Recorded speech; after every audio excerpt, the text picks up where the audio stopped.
Salam, selamat malam sahabat terkasih.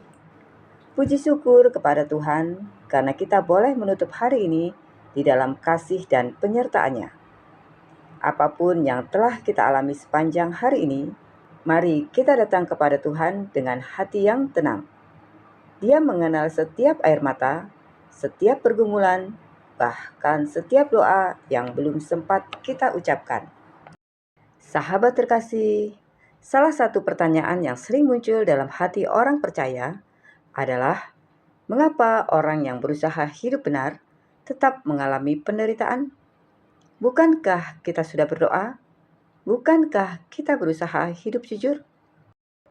Bukankah kita ingin menyenangkan hati Tuhan? Lalu, mengapa masih ada penolakan, fitnah, kehilangan, sakit, atau kesulitan? Firman Tuhan malam ini memberikan jawaban yang sangat jujur. Mari kita membaca bersama Mazmur 34 ayat 20. Kemalangan orang benar banyak, tetapi Tuhan melepaskan dia dari semuanya itu. Sahabat terkasih, Mazmur 34 ayat 20 tidak mengatakan bahwa orang benar akan hidup tanpa masalah. Justru Daud berkata, kemalangan orang benar banyak.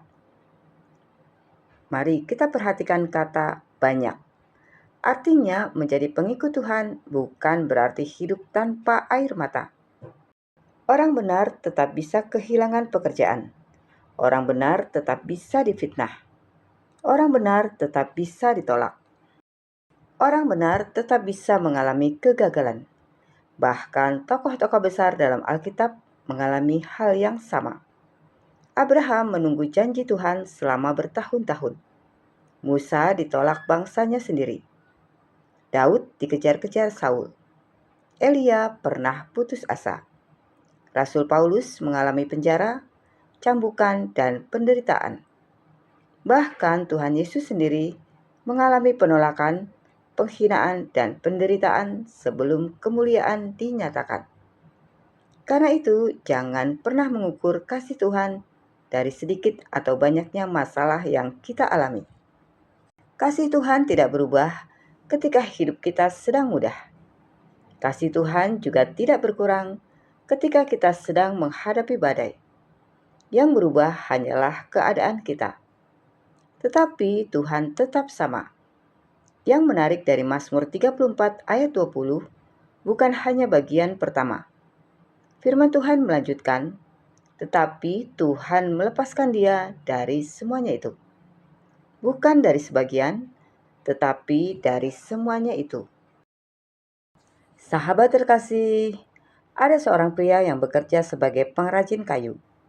Suatu hari, ia menerima pesanan untuk membuat sebuah meja dari sebatang kayu tua yang penuh retakan. Ketika mulai mengerjakannya, ia memotong, mengamplas, memahat, bahkan beberapa kali memukul kayu itu dengan palu. Seorang anak kecil yang melihat proses itu bertanya, "Pak, kenapa kayu itu harus dipukul? Bukankah itu menyakitkan?" Pengrajin itu tersenyum dan berkata, "Kalau kayu ini bisa berbicara, mungkin memang terasa menyakitkan. Tetapi saya tahu seperti apa hasil akhirnya. Saya tidak sedang merusaknya. Saya sedang membentuknya menjadi sesuatu yang indah." Beberapa minggu kemudian, kayu yang tadinya kusam dan penuh retakan berubah menjadi sebuah meja yang sangat indah. Anak kecil itu berkata, "Sekarang saya mengerti. Semua proses yang keras itu ternyata bukan untuk menghancurkannya, tetapi untuk membentuknya." Sahabat terkasih, seringkali kita seperti kayu itu. Ketika menghadapi masalah, kita hanya melihat rasa sakitnya. Kita bertanya, "Tuhan, mengapa Engkau mengizinkan semua ini terjadi?" Padahal Tuhan sedang melihat hasil akhirnya. Dia sedang membentuk iman kita, membentuk karakter kita, mengajarkan kesabaran, mengajarkan kerendahan hati, mengajarkan ketergantungan kepadanya. Apa yang hari ini terasa berat, suatu hari nanti mungkin akan menjadi kesaksian yang menguatkan banyak orang. Sahabat terkasih, mungkin malam ini kita sedang menghadapi kemalangan yang disebutkan dalam Mazmur 34. Mungkin ada masalah dalam keluarga, mungkin ada tekanan dalam pekerjaan, mungkin kondisi keuangan belum membaik, mungkin kesehatan sedang menurun, atau mungkin kita merasa sendirian karena ditolak oleh orang-orang yang kita kasihi. Jangan menyerah. Firman Tuhan tidak berhenti pada kata kemalangan. Firman Tuhan berakhir dengan pengharapan. Tuhan melepaskan dia dari semuanya itu. Itulah janji Tuhan.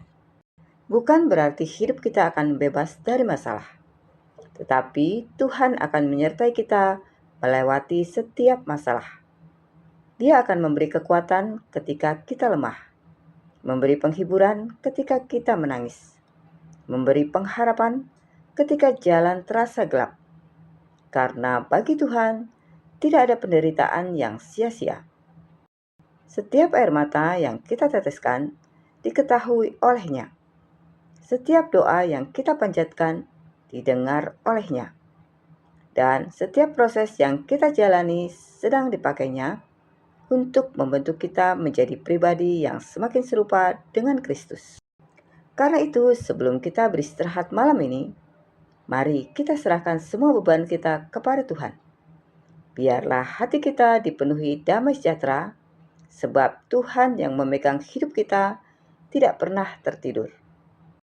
Dia tetap bekerja, bahkan ketika kita tidak melihatnya. Sahabat terkasih, mari kita berdoa bersama. Bapa yang Maha Baik, terima kasih untuk firman-Mu malam ini. Ketika kami menghadapi berbagai penderitaan dan pergumulan, tolong kami untuk tidak kehilangan iman. Ingatkan kami bahwa Engkau tidak pernah meninggalkan anak-anak-Mu. Berikan kekuatan untuk menjalani setiap proses kehidupan. Dan penuhi hati kami dengan damai sejahtera yang hanya berasal dari-Mu. Kami percaya bahwa pada waktu-Mu yang indah, Engkau melepaskan kami dari setiap kesulitan sesuai dengan kehendak-Mu. Di dalam nama Tuhan Yesus Kristus, kami berdoa dan mengucap syukur. Amin. Sahabat terkasih, kiranya kasih, perlindungan, dan penghiburan Tuhan menyertai kita sepanjang malam ini. Sampai jumpa di renungan malam berikutnya. Selamat beristirahat. Tuhan Yesus memberkati.